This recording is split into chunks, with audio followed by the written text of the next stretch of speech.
grandmother kept one mirror, covered her entire life. Not with a curtain, not with a sheet, with heavy velvet, the kind upholsterers use, stapled to the frame at 4-inch intervals. She re-stapled it every year, on the anniversary of the day she bought it. I thought it was eccentricity, grief. My grandfather had died before I was born, and the mirror had been his gift to her.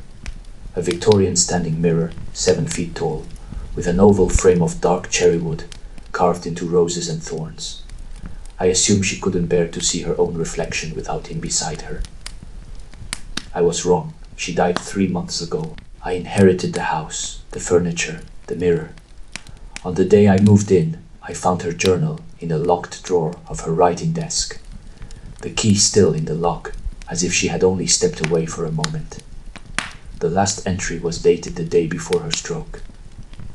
It said only one sentence: do not uncover the mirror. I uncovered it that night. Curiosity is a form of hunger. You can starve it for a while. Weeks, months, a lifetime if you're disciplined enough. But eventually it will feed.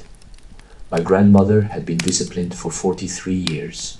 I lasted 6 hours. The staples came out clean. The velvet fell away like a shroud. And there it was.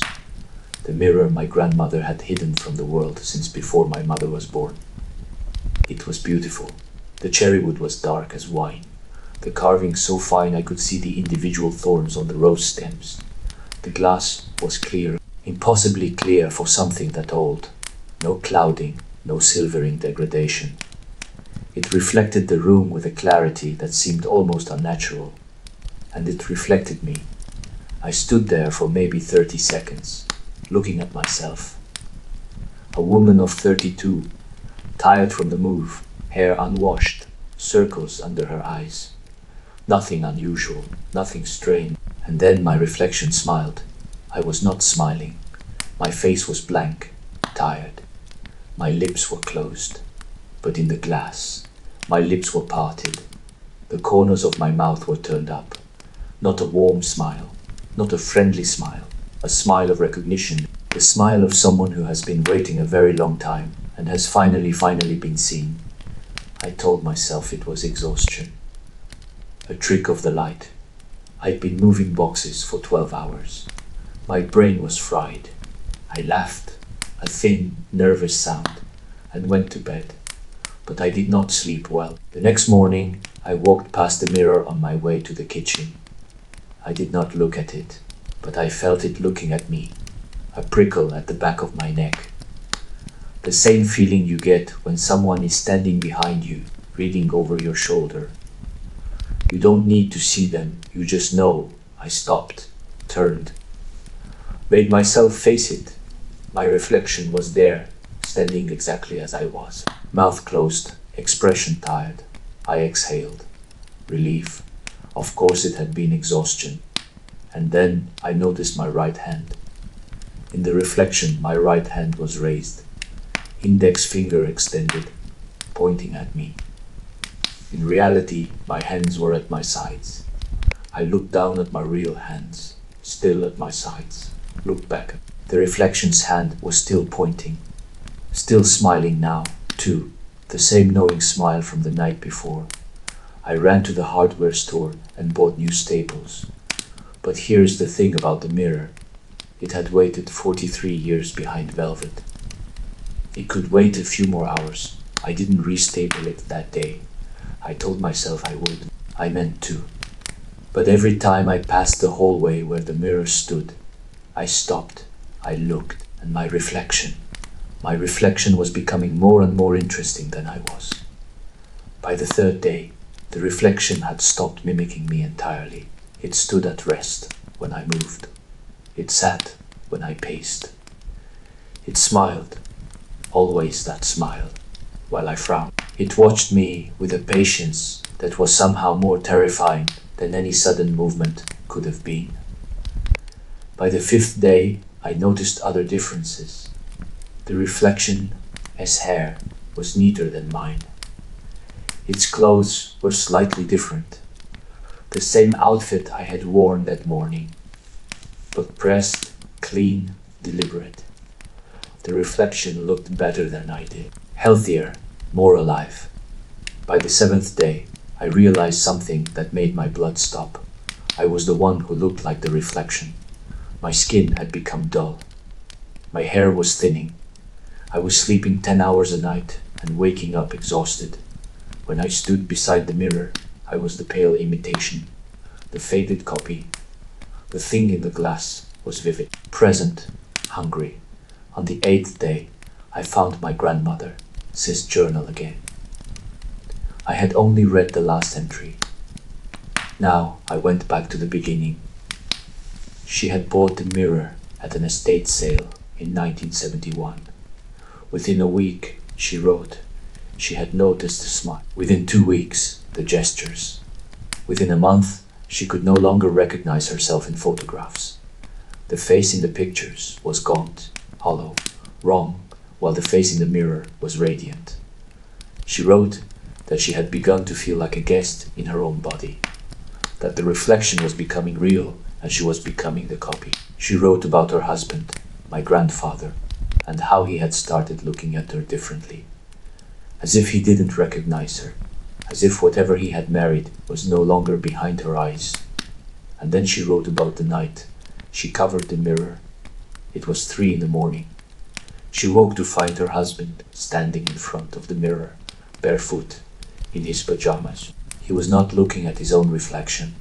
He was talking to it, whispering, laughing softly at things the reflection was saying back.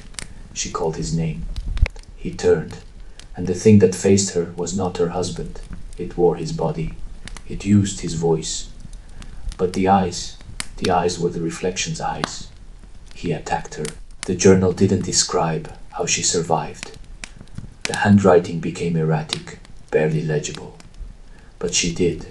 She drove him back toward the mirror, and when his back touched the glass, he simply dissolved, not broken, not cut. His body folded into the surface, like ink into paper. And the reflection, the thing that had worn his face, stepped forward and pressed its palm against the inside of the glass, watching her. She stapled the velvet over the mirror that same night and never uncovered it again. I read this at 2 in the morning. When I finished, I heard a sound from the hallway, a soft tapping, rhythmic, patient. I walked to the hallway. The mirror stood where it always stood. My reflection was pressing its palm against the inside of the glass. It was no longer me. It had never been me. It looked like me the way a taxidermied animal looks like the living thing. All the parts are there, but the soul is wearing it wrong. The smile was too wide. The eyes were too still. The fingers were tapping. I ran to the drawer where I'd kept the staples. They were gone. I ran to the velvet. It had been folded neatly and placed on the kitchen table, a place I had not been since morning. I ran back to the mirror. My reflection had moved. It was no longer standing. It was crouching. Its hands were pressed flat against the glass, fingers spread. It was looking at me the way a cat looks at a bird through a window. Not with hunger, but with certainty. I understood then what my grandmother had understood 43 years ago. The mirror is not haunted. The mirror is a door. And the thing on the other side does not want to scare you. It wants to trade places. I have restapled the velvet. Every 4 inches. The way she did it, I will restaple it every year. On the anniversary of the day I uncovered it. But the tapping has not stopped. It comes from behind the velvet at night. 3 in the morning, mostly. Sometimes earlier. But always when I am alone. And sometimes not often. I hear my grandmother's voice telling me to let her out. If you ever inherit a covered mirror, leave it covered. If you ever find yourself staring into a mirror and seeing something that feels more real than you do, walk away, cover it, forget it. And if you ever hear tapping from the other side of the glass, do not tap back, because the thing inside knows the way out. It just needs you.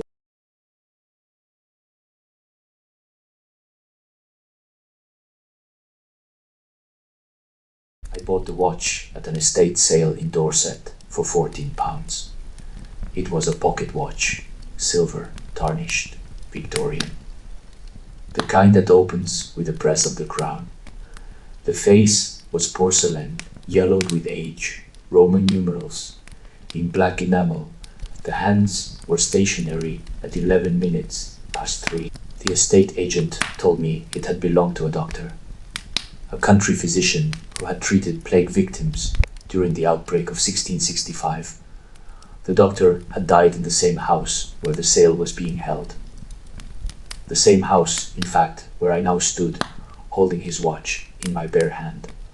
I am a collector of medical antiques. I have amputation saws, trepanning drills, a bloodletting fleam from the 1800s. The watch would be the centerpiece of my collection, a doctor as timepiece carried through the worst epidemic in English history. I paid the £14 without haggling. On the train home, I opened the watch. Inside the lid, engraved in a script so fine it might have been done with a needle, were the words, "For every man, the hour is set." I assumed it was a memento mori, a reminder of mortality, common in that era. The Victorians were obsessed with death, post-mortem photography, mourning jewelry woven from the hair of the deceased, clocks that marked the hour of a loved one. Spassing, the inscription was morbid, but it was period, appropriate. I wound the watch out of habit. Old watches want to be wound. The mechanism inside clicked obediently, but the hands did not move. Still 11 minutes past 3. I didn't think much of it. A broken movement, I could have it repaired. The value was in the history, not the function. That night, I woke at 11 minutes past 3 in the morning. I know the time because I looked at my phone. 3:11. The watch was in the study downstairs. In a glass display case, I had prepared for it. I should not have been able to hear it. It should not have been making any sound at all. The movement was broken, but I heard it. Tick, not the rapid ticking of a working watch. Slow, deliberate, one tick every 10 seconds, like a heartbeat, like a countdown. I went downstairs. The watch was in the case. The hands had moved. Not forward, backward. The minute hand now rested at 10 minutes. Past 3, it had moved 1 minute backward. Since I last looked at it, and the second hand, which had been frozen, was now sweeping counterclockwise in a slow, steady arc. I told myself it was a mechanical quirk. Old watches do strange things. I put the lid down, closed the case, went back to bed. I did not sleep. The next morning, the watch read 9 minutes past 3. That day, I started to smell earth, wet soil, clay and roots and something organic decaying beneath. No matter where I went, my office, the supermarket, the pub, the smell followed me, a cold, damp breath against my face. By evening, the watch read 7 minutes past 3. That night, I heard bells, distant, tolling, not church bells, something older, the kind of bells they used to ring ahead of the death cart during the plague. Bring out your dead, the sound echoed in my skull long after it should have stopped. I researched the watch, the name engraved inside, J. Halstead, matched a physician who had served the village of Eyam during the plague of 1665. Eyam is famous. When the plague reached the village, the inhabitants made a pact to quarantine themselves, to seal the village off from the rest of the country, knowing it would mean their deaths, to prevent the sickness from spreading. Halstead was the only doctor who stayed. He treated 260 victims. 259 died. The last victim was himself. According to the parish records, Halstead knew he was dying at least a week before the end. He wrote letters, settled his debts, and he stopped winding his watch. When they found his body, the watch was in his hand. The time frozen at 11 minutes past 3, the exact minute of his death. I calculated. If every minute on the watch corresponded to roughly a day of my life, and the watch was counting backward to midnight, or rather to 12 o'clock, the hour of his death. Then I had approximately 11 days. I had already lost 4. I tried to stop it. I opened the back of the watch and pulled the movement. I smashed the gears with a hammer. I threw the pieces into the trash. I drove the trash to the municipal dump and watched the bulldozer bury it under a mountain of refuse. When I got home, the watch was on my bedside table, intact, ticking 5 minutes past 3. I tried to give it away. I left it on a park bench. It was back in my coat pocket before I reached the car. I tried to bury it. I dug a hole 6 feet deep in the woods behind my house. 6 feet, the depth of a grave, and threw the watch into the darkness. I filled the hole. I packed the earth down. I drove a cross of tied branches into the soil. When I got inside, the watch was on my pillow. Dirt still clinging to the chain. 4 minutes past 3. By this point, I was no longer sleeping. Food had no taste. Everything smelled of wet earth. The bells were no longer distant. They rang inside my head, a constant tolling, and sometimes I caught myself humming along to a rhythm that wasn't music. 2 minutes past 3, I started seeing the doctor. Not clearly. Not at first a figure in the corner of my eye. A shape in a doorway, a reflection in a window that didn't match anyone in the room. A man in a dark coat and a wide-brimmed hat. The kind physicians wore in the 17th century. His face was always turned away. But I knew who he was, Halstead. He was waiting for the watch to finish. 1 minute past 3, I sat down at my desk and wrote this account. I don't know if anyone will find it. I don't know if anyone will believe it. But I needed to write it, to leave some record of what happened, some proof that I existed, that I was not just another name in a parish register, another body in a plague pit. The watch is on the desk beside me as I write. The second hand is sweeping counterclockwise. The minute hand is on 12. The hour hand is touching 3. 11 minutes past 3. The watch has stopped. I can feel him behind me. His hand is on my shoulder. It is very cold. The village of Iham is real. Their quarantine is one of the most extraordinary acts of collective sacrifice in English history. 260 people died. The plague stopped at the village boundary. Halstead was a real physician.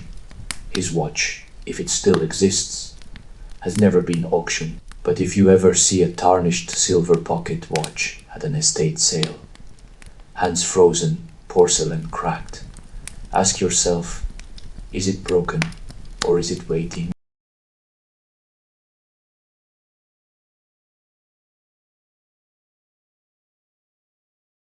Ellie was 7 years old when she found the doll. It was buried in the rubble of a demolished house 3 streets from our own. The demolition crew had left at 5. By 5:30, the neighborhood children were picking through the remains like crows on the carcass, looking for coins, for jewelry, for anything the former occupants might have left behind. Ellie found a doll in what had been a child's bedroom. It was porcelain, the old kind, with a cloth body and a painted face. Its dress was white, yellow to cream. Its hair was real, human hair, blonde and fine, tied in 2 braids that had somehow survived the collapse of the ceiling above them. Its eyes were blue glass, and they were open. I should have thrown it away the moment she brought it home. I saw her carrying it up the front path, this thing cradled against her chest, its painted face staring past her shoulder, and something in my stomach drop. Some instinct older than language, some animal part of me that recognized danger before my conscious mind could name it. But she was so happy. Ellie had been quiet since the divorce, withdrawn. Her teachers had started asking questions. A child psychologist had been mentioned, and here she was, beaming, holding this dirty antique, like it was a puppy, asking if she could keep it. Please, please, please. I said yes. I am her mother, saying yes was my job. Saying yes was my mistake. Ellie named the doll Charlotte. She took her everywhere, to breakfast, to school, hidden in her backpack, because show and tell was only on Fridays, to bed. The doll sat on her pillow while she slept, those blue glass eyes catching the light from the nightlight, watching the door. The first incident happened 3 days later. A boy in Ellie's class, a loud, rough boy named Thomas, had pushed her off the swing during recess. Ellie came home with scraped knees and a split lip. I was furious. I called the school. I called Thomas's mother. I promised Ellie that the boy would be dealt with. Thomas did not come to school the next day. He had fallen from the top of the slide at the park near his house. The park he had gone to after school. The park his mother said he visited alone almost every afternoon. He had climbed a ladder, reached the top, and then, according to a woman walking her dog, simply dropped. Not slipped, not just dropped, as if something had lifted him over the rail. Both his arms were broken. His jaw was fractured in 3 places. He would recover, but he would never push another child off a swing. When I told Ellie, she was sitting on her bedroom floor, brushing Charlotte's hair. She did not look up. She did not seem surprised. She simply said, Charlotte said, he wouldn't bother me anymore. I told myself it was a coincidence. Children say strange things. Ellie had an imaginary friend. Most children do. The doll had become the vessel for that friend. That was all. The second incident happened a week later. My ex-husband, David, came to pick up Ellie for his weekend. He was in a mood. His moods were one of the reasons we divorced. He stood in the doorway and argued with me about the schedule. He raised his voice. He called me a name I will not repeat. Ellie was in the hallway behind me. She was holding Charlotte. She was watching. The argument ended. David took Ellie to his car. I went inside and cried. That night, David called me from the hospital. He had been cooking dinner. He had reached into a cabinet for a glass. The cabinet had come loose from the wall. The brackets, he said later, looked as if they had been unscrewed from the inside, and the entire cabinet with all its dishes had fallen on him. 37 stitches, a concussion. 3 broken ribs where the corner of the cabinet had caught him across the chest. He would survive, but he would never raise his voice to me again. When I asked Ellie if she knew what had happened to her father, she said, Charlotte didn't like the way he talked to you. That night, I took the doll from Ellie's room while she slept. I held it under the kitchen light. I examined every inch, the porcelain face, the glass eyes, the cloth body, soft with age, the real hair, braided, the dress, and something I had not noticed before, stitching along the seam of the mouth. The stitching was crude, not factory work. Someone had sewn the doll's mouth shut by hand, with thick black thread, long ago. The thread was old, fraying. There was something inside the mouth, something small and white, visible through the gaps between the stitches. I found a pair of sewing scissors. I cut the thread. The doll's mouth opened. Inside were teeth, human teeth, small children's teeth, 7 or 8 of them, packed into the cotton stuffing like seeds in a pomegranate. Some were yellowed, some were white. All had roots. All had been pulled from gums. I dropped the doll. It hit the floor face down, and I heard it. A soft, wet sound, not porcelain on tile, something else. When I picked it up, the eyes had changed. The blue glass was now red, as if someone had painted them from the inside. Ellie screamed from her bedroom. I ran. She was sitting up in bed, clutching her face. Blood was running between her fingers, from her mouth. She had bitten through her own lip, she said. In her sleep, she didn't know how, but what she said next made my heart stop. Charlotte bit me. I took the doll outside. I put it in a trash bag. I tied the bag. I put it in the bin. I pushed the bin to the curb for the morning collection. In the morning, the doll was in Ellie's bed. The trash bag was still in the bin, tied undisturbed. Whatever was inside it, and I still do not know what was inside it, was not Charlotte. Ellie stroked its hair and said nothing. The third incident was not an incident. It was a conversation. I sat Ellie down. I asked her about Charlotte. I asked her where the doll came from. I asked her what the doll said to her. Ellie answered in a voice that was too calm for a 7-year. Old, too measured, too old. She said, Charlotte was a little girl once. A long, long time ago, she lived in the house that was torn down. She had a mother who didn't protect her, a father who hurt her, and one day she couldn't stay in her body anymore. I asked her what she meant. She said, Charlotte moved into the doll. She's been waiting since then, waiting for a little girl to find her, a little girl to protect. I asked her if Charlotte could leave the doll. Ellie looked at me. Her eyes, my daughter's eyes, were not my daughter's eyes. For just a moment, they were something else, something old, something waiting. She said, Charlotte doesn't want to leave. Charlotte wants to stay. Charlotte wants to be me. I tried to find out who had lived in the demolished house. The records were sparse. The property had been abandoned for years, condemned. Finally, after the owner died. The owner's name was Margaret. She had lived there alone since the 1960s. No husband, no children, no visitors. But I found a neighbor, an old woman named Mrs. Abernathy, who had grown up on the street. She remembered the house. She remembered Margaret. She also remembered Margaret's older sister, a girl named Charlotte.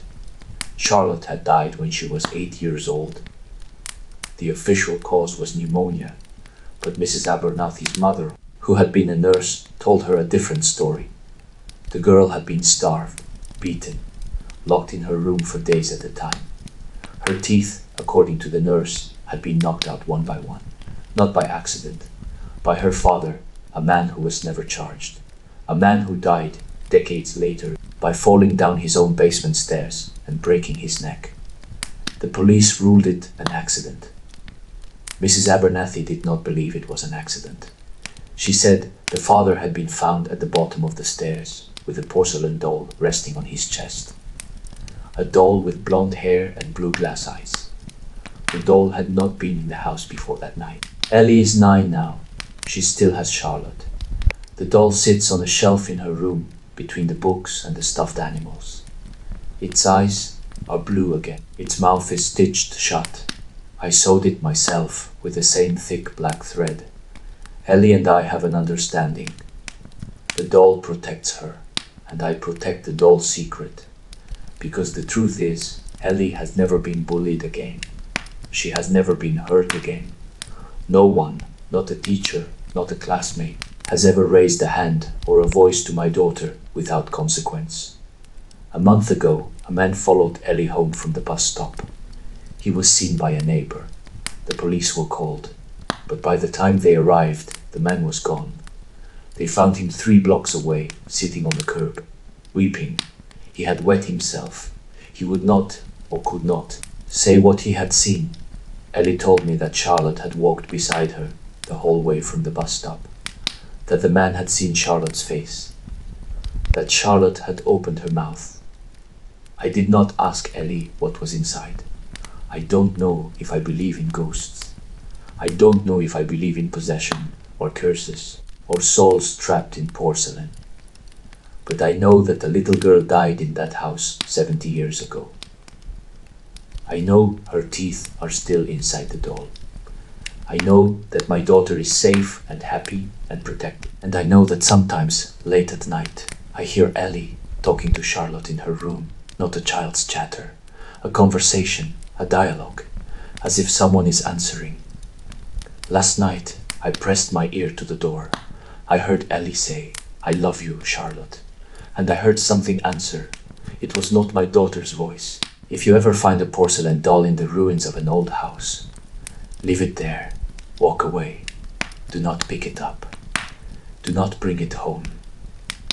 If you ever see your child holding a doll you did not buy, check its mouth, check its eyes. And if you find what I found, do not try to throw it away. Because some dolls do not want to be thrown away. Some dolls want to stay. The ones with real hair and real teeth and eyes that change color when you are not looking. Have been waiting for your child for a very, very long time.